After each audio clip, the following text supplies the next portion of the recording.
Today's ruling comes a day after Florida Governor DeSantis late last night quietly signed into law one of the nation's strictest abortion bans. That bill mostly bans most abortions in Florida after 6 weeks before many women even know they're pregnant. It's the latest example of a candidate trying to pitch themselves to the Trump base. The Florida legislation would also impose significant hurdles to qualify for an exception in cases of rape, incest, or human trafficking. A position like that is not popular nationally among voters. And when Florida voters were asked their opinion about a similarly hardline policy, a 6-week ban with no exceptions, Republicans also didn't like it at all in Florida, 2-1. Compounding issues for DeSantis is that his emerging campaign operation seems to have struggled as he simultaneously tries to pick off Trump voters while making himself seem like a more reasonable alternative to Trump. He had the unfortunate optics of rushing back to Florida last night from Battleground, Ohio, not to attend to the devastating floods in the southern part of his state, but to quickly sign the 6-week ban legislation behind closed doors, no media. He then promptly left the state of Florida again this morning to play up some conservative bona fides as governor at Virginia's Liberty University, where he spoke today. But then he didn't mention the 6-week ban, though it was a major part of his introduction. Take a listen. We have embraced freedom. We have maintained law and order. We have protected the rights of parents. We have elevated the importance of family and promoted a culture of life.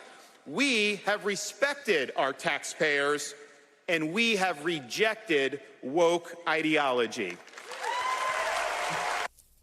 In addition, DeSantis has stumbled when he attempted to carve out an even Trumpier position on the war in Ukraine, initially dismissing it as a territorial dispute to Tucker Carlson. And then, after getting criticized by the establishment and donors, he quickly changed his tune and called Putin a war criminal. And in a quest to bolster his culture war credentials, he picked that fight with Disney, seemed to have won, found out he got outmaneuvered, and then kind of threw a temper tantrum about it. To be fair, other potential Republican presidential candidates aren't faring a whole lot better at the moment. We've seen numerous Republican candidates struggle to answer simple questions about how they'd be different than Trump, while also struggling with the hardline positions taken by so many in his base.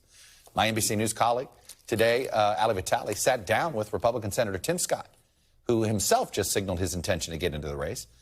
Take a listen at how he struggles in part of her interview to articulate a clear position on the issue of abortion rights. So every time a state, of course, adopts a decision, states have the ability to have the most conservative bills that they can get passed in their legislature. I support the culture of life, without question. But is 6 weeks the right mile marker?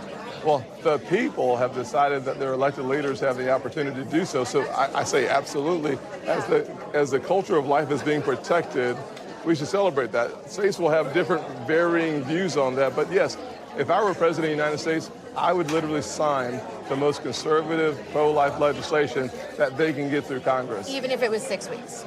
I'm not going to talk about 6 or 5 or 7 or 10. I'm just saying that whatever the most conservative legislation is that can come through Congress is what you would sign. Yes.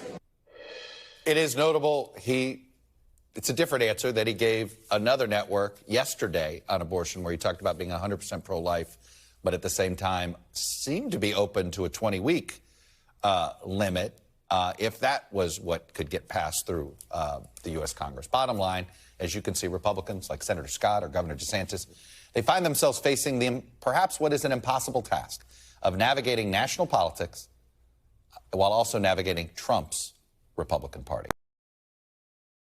Thanks for watching our YouTube channel. Follow today's top stories and breaking news by downloading the NBC News app.